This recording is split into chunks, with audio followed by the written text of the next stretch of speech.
Hey everybody, how you doing? Uncle Vinny here. You know what's coming up? That's right, Health Chat.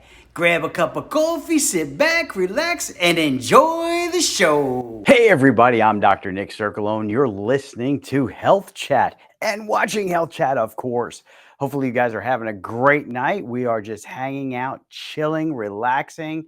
I want to ask you guys, if you like us, please subscribe. Even if you don't like us, please subscribe. Hit that notification button so you can get notifications when we're putting out new videos. Do you realize that this is not my job? I am actually a doctor. I am a chiropractic orthopedist, somebody that's kind of different. I'm between the medical doctor and the chiropractor, and I kind of blend the two together. And we work together well with other professions and other healthcare providers in order to give our patients the best possible care.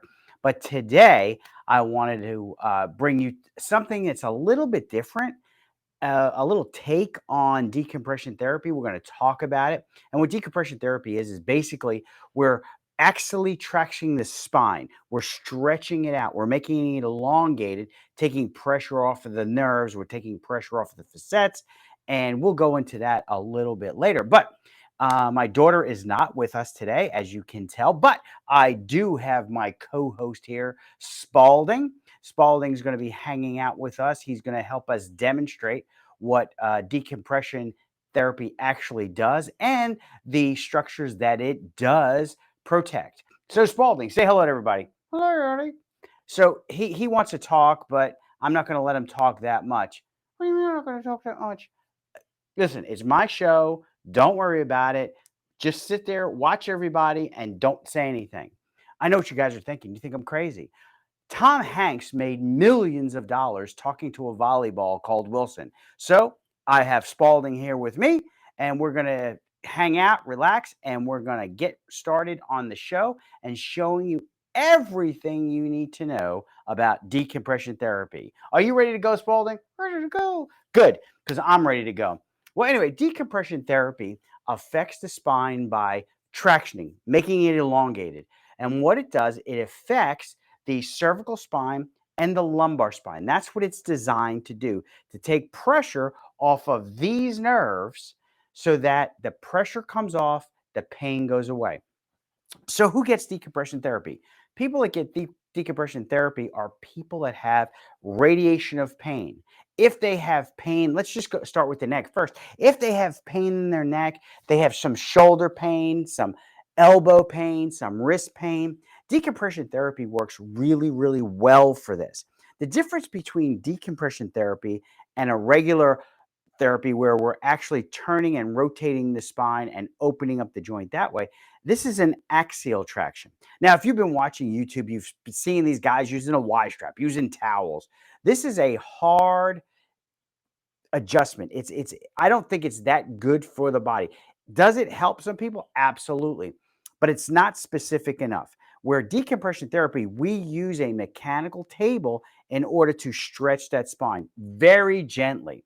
Now, if you've had decompression therapy before, a lot of the doctors tell you, we're going to pull you at a weight of half your body weight plus 10, even 20 pounds. Sometimes that's way too much, guys. You need to have a limit on how far you're going to go, number one. But number two, you want to find out where you're the most comfortable. So, what we do is we start out very low. And as we progress, then we'll add some weight. I will tell you this. I don't think in my 20 some years of doing decompression therapy, because basically I was one of the first doctors in Chattanooga to do decompression therapy. So I know from experience what works and what does not work. And I know that pulling at half your body weight plus 10 or 20 pounds is not helpful. I don't think there's been any patient that we've seen in those years that we've used that much weight on. We use less weight over time. How long does this take? It depends. What it depends on are what structures are affected. If the soft tissue structure are affected, such as the disc, it takes a little bit longer. If it's the joints, such as the facets, it's not as long. It happens rather quickly. So, if we have a young patient who has radicular pain, or they have pain in those that part of the extremity that we talked about, or even in the low back, hip, knee, ankle, all of that. What we do is we then kind of pinpoint the area that it needs, and then we focus on the decompression of that. So let's start up here. Here is the cervical facets. These cervical facets articulate with the one above and one below, and they create this hole called a foramen, this little tiny space. And in that foramen, the nerve exits. When the nerve exits there, what happens is it can be impinged upon. It can be impinged upon by the other structures that are in that area. It could be the nerve that's impinged. It could be the artery, the vein. There's adipose tissue and there's lymph tissue in there. There's a whole lot of structures in this small space. So anything can inflame this nerve, causing that type of pain. Or it could be the disc. If the disc is inflamed or irritated, it will be pushing on that nerve. If the facet is arthritic, if there is an arthritis in that area, that can also affect the nerve. So if it's an arthritic type of pain, the decompression seems to work better and faster at that point. I wouldn't say better, it just works faster. If it's the disc itself, it takes time because as we stretch, it relaxes that area and then it gets a pumping action. So we stretch it, and then it relaxes. We stretch it and then it relaxes. This happens over time. This is not something it's a pumping action that occurs all the time at that moment. It's slow and progressive. It's called intermittent traction or intermittent decompression. Now, with the lumbar spine, that's a little different. The only difference that people see is that they have more pain in those lower extremities, and they'll call it sciatica. Well, it may not be sciatica. It may be just a little bit of impingement on those facets. Now, down here, you could see they're much, much larger. These larger facets hold a lot of pressure and they hold a lot of the body's weight. So they deteriorate pretty quickly. The area that is most affected in the lumbar spine at L5, S1, and L4, L5. 95% of mechanical low back pain comes from this area. So we concentrate on this area mostly in decompression therapy. Now, can we have a problem up higher, like at 4-3, 3-2, 3 and 2-1? Absolutely, not a problem. We will have some of that will go on, but most of the time, the mechanical low back pain will come from this area. Now, is decompression therapy for everyone? No. There are certain people that we do not want to do this on. If they have cancer, if they're dealing with unstable spine, like there's an area where it's when they flex or extend, it moves. We don't want to do decompression therapy on those people. If they have an aneurysm, we don't want to do decompression on those patients. If there is muscle weakness and motor loss, we don't want to do it on there. Or if they have what's known as a Coda-Quana syndrome where they're losing bowel and bladder function, absolutely not. This is designed for patients that just have low back pain that is associated with pressure on a nerve or pressure because of the facets. Those are really the only two reasons why. And guess what? Over 85% of the patients fit that category. It's very rare that you'll find something that's out of the realm and you shouldn't do it. So why would we do decompression? Number one, to get you out of pain and improve your function. Remember, if you've been watching my show, we're always trying to improve function. The best way to improve function is to get motion into that area. Whatever joint it is, whether it's in the cervical spine, the thoracic spine, lumbar spine, a wrist, an elbow, a shoulder, a knee, a hip, it doesn't matter. As long as we get function back in there, people do feel better. Now, before we do decompression, we don't just take x-rays. I will take an x-ray to look and see what's going on, see if it's facet related, but I cannot see the discs. If you've gone to another doctor and they said that they can see and tell you that it's a bulging disc because of the x-ray, that's impossible because soft tissue does not show up on an x-ray.